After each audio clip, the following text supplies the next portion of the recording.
Bonjour à tous, j'espère que vous allez bien. Bienvenue dans cette nouvelle vidéo. Oui, je sais, normalement, là, c'était une vidéo qui était pas forcément prévue. Pour ceux qui ont vu ma vidéo review où j'annonce à peu près à demi-mot l'horaire du live Gold qu'on peut considérer comme un 15e épisode, qu'on pourra complètement considérer comme un 15e épisode et tout. En fait, euh, il se trouve que l'horaire que je vous avais dit en premier, qui était l'horaire de 17 h, vient de changer. Parce qu'en fait, j'ai un imprévu qui fait que je ne pourrai pas être présent à, à 17 h, mais à 18. Donc le live spécial pour la 500e victoire face à Red euh, se fera à partir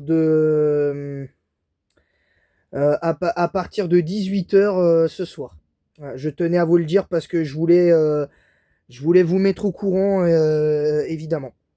Alors, c'était le premier sujet, mais pas que, parce que je viens de l'apprendre, parce que c'est aussi une vidéo qui sera dans la rubrique foot. Je vais faire cette petite parenthèse, parce que c'était pas du tout prévu. Je ne l'ai appris que ce matin. Je ne l'ai appris que ce matin, mais j'ai pas voulu en parler tout de suite parce que j'étais pas dans le moule, personnellement. Et pour les fans de l'OM, en fait, De Zerbi, Roberto De Zerbi a été démis de ses fonctions, démis de son poste, de ses fonctions en tant qu'entraîneur de l'Olympique de Marseille. Alors moi, en tant qu'ex-supporter marseillais, je suis très heureux de cette décision parce que malheureusement, De Zerbi aujourd'hui, ce n'était plus possible. Son jeu n'était pas cohérent. Il y avait rien qui allait. En fait, c'était pas fluide. On va pas se mentir, hein. Il y a, pour moi, c'était limite un bad move. Avec lui, il y avait pas grand-chose. Il se passait rien sur le pas. Bon, il y a eu quelques bons matchs, hein, quand même sous l'ère de Zerbi, mais de Zerbi, si je dois prendre la moyenne de points pris par match, je suis sûr que ça doit pas être une très bonne moyenne. C'est compliqué. Et donc ça, ce sera là, c'est ce sujet-là dont on va traiter aussi. Mais je vais aussi parler avant et vous expliquer mon avis sur en 3 points. Pourquoi c'est en 3 points positifs et 3 points négatifs, en quoi c'est une bonne chose, une bonne ou une mauvaise chose le départ de Zerbi. On va y revenir très rapidement. Mais d'abord, je vais expliquer pourquoi, lors de mon débrief PSG-OM, j'ai dit que je virais de bord et que je passais, entre guillemets, pour les footix du football, qui sont pour moi pas des supporters. Donc, je disais donc, l'explication, je vais vous la donner. Pourquoi, pourquoi je fais euh, euh, euh, je fais ce virage-là, que je ne supporterai plus l'Olympique de Marseille, tout du moins en championnat. Bien évidemment, s'ils se qualifient en Coupe d'Europe, bien sûr que je serai derrière eux, parce que faut pas non plus être médisant et dire n'importe quoi. On va pas se mentir, on va éviter de dire des bêtises. Si j'ai fait ce choix-là, dans un premier temps, c'est parce que j'estime que moi, je ne me reconnais plus dans la mentalité de l'OM, que ce soit les dirigeants, les joueurs, les supporters, je n'en peux plus. Je n'en peux plus. Je n'en peux plus. Pour moi, c'est honteux le comportement entre des supporters marseillais qui disaient, après les 3 4 premiers matchs du début de saison, on s'était dit, ouais, beaucoup s'étaient dit, ouais, l'OM peut jouer le titre, l'OM va jouer le titre, l'OM va, va rafler le titre au Paris Saint-Germain, mais au final, tu constates que c'est plus Lens qui va réussir à nouveau à faire une saison exceptionnelle, encore une fois. Donc, je pige pas, en fait, l'intérêt général de ça. Je vois pas l'intérêt. Et encore une fois, des supporters complètement déconnectés de la réalité, qui très clairement se fichent, et je dis bien se fichent, de ce que pensent les joueurs qui viennent à l'OM, qui aimeraient avoir du temps dans la saison pour être capable de s'acclimater à l'Olympique de Marseille et tout. Et entre les erreurs à demander le départ de Rabiot, le départ de certains joueurs, plutôt que de demander le départ de certains joueurs et de certains coachs, ben fallait à un moment donné taper du poing sur la table et dire à la direction, allez les voir sans tout casser bien évidemment, en disant oui ben faudrait évidemment comment dire, faire un truc cohérent en fait. Il aurait fallu faire un truc beaucoup plus cohérent beaucoup plus cohérent que ça et franchement c'est pas normal, faut le dire, c'est juste pas normal et encore une fois je défends pas l'OM hein. Je défends d'ailleurs j'ai plus envie de les défendre, ça ne m'intéresse plus et ce choix là pour moi c'était le mieux pour ma santé mentale. Pour moi, c'était le mieux pour ma santé mentale. Parce que je peux pas continuer à supporter une équipe qui est irrégulière depuis le dernier titre en Coupe de la Ligue et depuis le dernier titre de champion glané en 2010. Moi, je n'en peux plus. Je n'en peux plus d'une équipe qui se moque des supporters, qui respectent pas l'histoire que représente l'histoire du club, ça ne respecte pas l'institution, ça fait n'importe nawak, c'est du n'importe quoi. Il y a aucune structure, il y a aucune stabilité et après on vient m'expliquer à moi qui suis le foot depuis quand même entre guillemets 2002, hein, depuis le fiasco de 2002 et tout, je commençais à m'intéresser au foot après la Coupe du Monde 98, c'est-à-dire vers 99, juste avant les années 2000. Et donc en vrai, on peut considérer que je suis fan de foot depuis 99, donc ça fait 27 ans que je suis le football et j'ai jamais vu ça de ma vie. J'ai jamais vu ça de ma vie. Tellement c'est une honte. C'est une honte. Entre des supporters incompétents qui ont des exigences démesurées. En soi, faut être exigeant, mais faut avoir des exigences réalisables. Et malheureusement, ce n'est pas le cas. Malheureusement, ce n'est pas le cas. Aujourd'hui, on a des dirigeants qui font pas grand-chose, enfin, je comprends pas. Je comprends pas et c'est dommage. À ce niveau-là, c'est pour ça que je n'en peux plus. En fait, déjà, j'avais envisagé de virer de bord, d'être pleinement supporter parisien après un Olympico que j'avais regardé sur Prime Video, je me rappelle. Je l'avais regardé sur Prime Video, parce que je crois que c'était à l'époque du Pass Ligue 1. Et et justement, l'Olympique de Marseille jouait face à Lyon. Et bon, j'étais content à ce moment-là que Marseille gagne, mais l'attitude des supporters, encore une fois, ça avait été lamentable, de chez lamentable. Et encore, je suis gentil. Et encore, je suis très gentil. Et depuis là, j'ai eu un sentiment que je pouvais virer de bord à tout moment. Et puis finalement, pendant un petit moment, ça commence à se calmer. Il y avait un peu plus Je sais pas, il y avait de l'ambition, mais on sentait qu'il y avait un début de réalisme. En mode, on a envie de, de gagner des titres, mais on sait que face au Paris Saint-Germain, va falloir faire plus. Et va peut-être falloir faire plus. Malheureusement, aujourd'hui, ce n'est plus le cas. Aujourd'hui, ce n'est plus le cas. C'est c'est à mes yeux une honte monumentale. Je ne comprends pas cette équipe. Je le dis et je le répète, je ne comprends pas cette équipe. Je ne la comprends plus. Euh, Entendons-nous bien pour ceux qui pourraient dire, pour ceux qui sont potentiellement abonnés à moi et qui sont supporters de l'OM. Moi, je vais vous dire clairement, le match qu'on a vu dimanche était indigne de ce que représente le Classico. Qu'on soit clair, c'était indigne. Mais vraiment indigne. J'ai trouvé ce match indigne parce que ça peut arriver de prendre des gifs dans des matchs.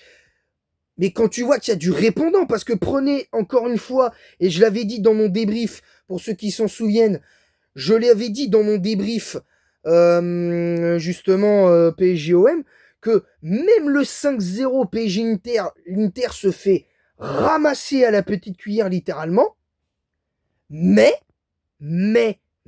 à la différence, c'est que l'Inter, c'était quand même s'ils s'étaient fatigués, ils essayaient de se donner à fond. Ils essayaient de se donner à fond. Ils essayaient quand même aussi de... ils ont eu quand même quelques occasions. Hein, ils ont eu des occasions. Ils ont eu la tête de Marcus Thuram, il y a eu un arrêt de Donnarumma, il y a un seul certes, mais il y a eu quand même des situations pour l'Inter. Chose que même l'OM, à part peut-être une seule action avec, je crois, avec Guiri à un moment donné pendant le match, mais c'est tout. Il n'y a rien eu. Il n'y a rien eu. Le match était... Bravo PSG qui a fait un match super, qui a été exceptionnel. Mais derrière, si tu as un adversaire faible qui n'arrive pas à répondre, c'est mauvais. C'est pas un bon match. Parce que les gens qui payent un abonnement pour voir ces matchs-là à la télé, vous croyez pas qu'ils ont envie de voir des matchs où il y a du répondant des deux côtés? Enfin, moi, je comprends pas cette logique, en fait. Je comprends pas cette logique. Je comprends pas cette logique. Sincèrement, je la comprends pas. Je ne la comprends pas. Et voilà. Après, attention, j'ai peut-être tort. J'ai peut-être tort, mais à un moment donné, faut assumer aussi à un moment donné. Faut assumer. Faut assumer. Et j'assume pleinement ce virage de bord et pour moi c'est normal. Pour moi c'est normal. Je le dis, pour moi c'est normal. Pour moi c'est normal. Qu'on soit qu'on soit clair sur ça, à mes yeux c'est normal. À mes yeux c'est normal. Maintenant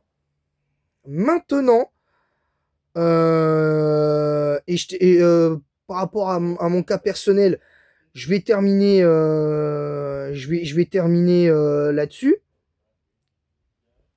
Moi, je suis désolé, mais là, va falloir à un moment donné que les dirigeants se remettent en question. Alors attention, je ne vais pas redevenir supporter de l'OM du jour au lendemain, parce qu'il faut pas exagérer non plus. Alors, malgré tout, mes équipes de cœur, malgré tout, resteront le PSG et l'Olympique de Marseille. Ça changera pas. Mais avec ce qui s'est passé dimanche, ce que j'ai vécu de honteux, mais de honteux, de manière à un point que j'imagine même pas, à un point qu'on n'imagine pas, je suis désolé, mais à un moment donné, va falloir poser les termes, les gars. Va falloir poser les termes, en étant respectueux, bien sûr. Donc, moi, personnellement, moi, j'ai pas envie de continuer à me prendre la tête à supporter une équipe qui est, t'as l'impression, c'est une équipe de dépressifs. Ils sont pas, on voit qu'ils sont pas heureux sur le terrain. Dès qu'il y a une décision en leur défaveur, ça va comment dire, ça va pleurer auprès de l'arbitre, limite à deux doigts à chaque fois de faire des têtes contre têtes, ça veut grappiller des pénaltys pas toujours justifiés, ça veut grappiller des fautes pas forcément justifiées non plus, des cartons en veux-tu en voilà, c'est bon. Au bout d'un moment, c'est bon. Au bout d'un moment, faut arrêter. Faut admettre en tant que Marseillais que le PSG de toute façon domine le championnat point barre et qu'il n'y a que eux pour représenter la France en Ligue des Champions. C'est tout. C'est comme ça. C'est y a pas honte, il y a pas de honte à dire que le PSG, en Ligue 1, il y a le PSG et les autres. C'est tout. Il n'y a pas de honte. Il n'y a pas de honte à le dire. Enfin, je sais pas, c'est quand même. Enfin, je pense que c'est le minimum syndical quand même, les gars. Je pense que c'est comme le minimum syndical. Maintenant que ça c'est dit, on va parler du cas de Zerbi et de son licenciement. Alors, les mauvais résultats ont parlé pour lui. Malgré le 3-0, la victoire 3-0 à Rennes, on sentait qu'il était sur le. On sentait qu'il était sur le reculoir et très franchement, je m'attends pas à ce qu'il du jour au lendemain qu'il continue. Mais quand même, je vais vous expliquer en 3 points positifs et négatifs en quoi le départ de De Zerbi pourrait être à la fois une bonne et une mauvaise chose pour l'OM. Je vais d'abord commencer par les mauvaises, parce que là où je trouve que c'est en partie une mauvaise chose que comment ça s'appelle que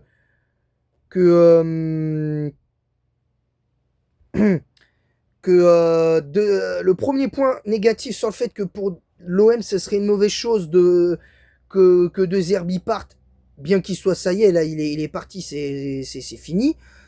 En fait, le problème, le problème que j'ai moi,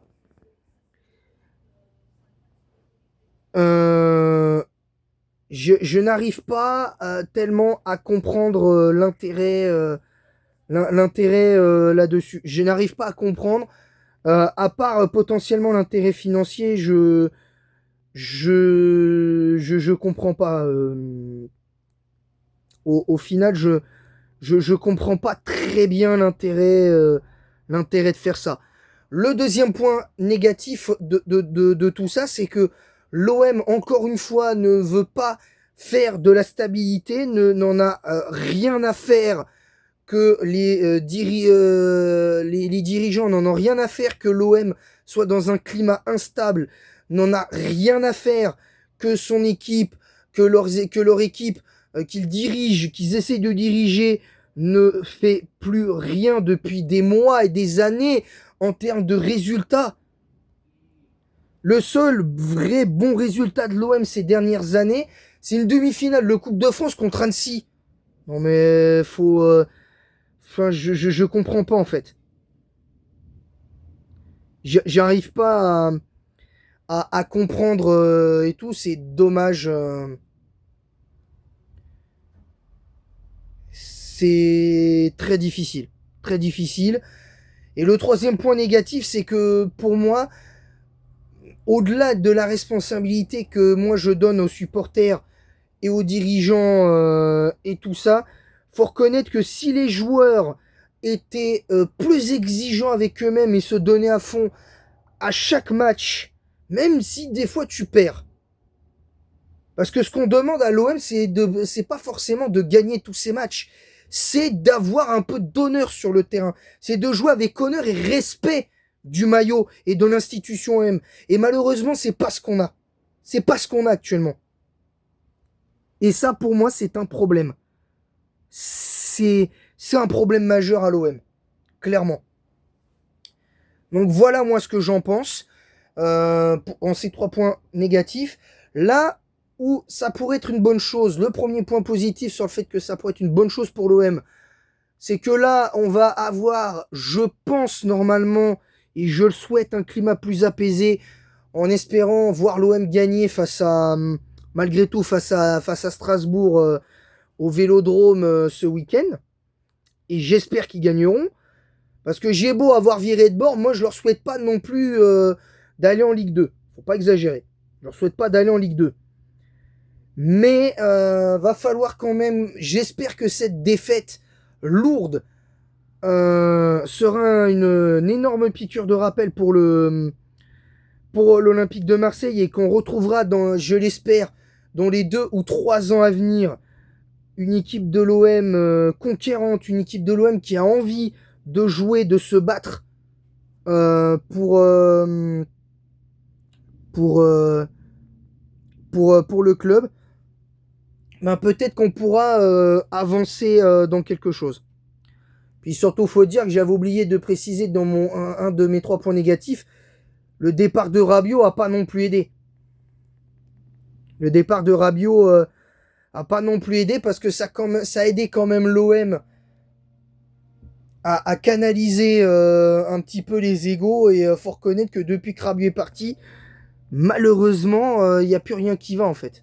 Il n'y a plus rien qui va. Et c'est dommage. Vraiment, vraiment dommage. Donc du coup, pour ce point positif, c'est que le fait que De Zerbi n'ait pas réussi à faire du De Zerbi Ball comme il faisait à Brighton, le point positif, c'est que l'OM va retrouver, je l'espère, un climat plus apaisé, parce que les supporters réclamaient la démission de Zerbi, donc même si bon, moi je suis pas pour à chaque fois qu'un entraîneur a de mauvais résultats, de demander systématiquement sa démission, faut peut-être pas exagérer non plus. Hein, c'est pas comme ça que ça marche. Hein, soyons clairs les gars quand même. Hein, faut être quand même un minimum logique à ce niveau-là. Faut être un peu plus logique quand même. Ensuite, moi, bon, et le deuxième point positif, c'est que moi, de mon point de vue personnel, je pense très honnêtement qu'il fallait que De Zerbi parte parce que il n'y avait pas de jeu dans cette équipe. Là, je prends juste pour ce deuxième point positif, il n'y avait pas de jeu. Mais par contre, selon l'entraîneur qui pourrait reprendre l'OM, moi je pense qu'il faudrait attendre la fin de la saison et attendre pour voir si vraiment il y a un entraîneur qui est intéressé pour entraîner l'Olympique de Marseille et redresser cette équipe. Parce que autant par exemple Christophe Galtier pour moi n'était pas fait pour le Paris Saint-Germain. Par contre, je pense que Galtier à l'Olympique de Marseille, ça pourrait beaucoup plus fonctionner parce que le côté, l'aspect de Galtier à l'OM, moi, me plaît bien.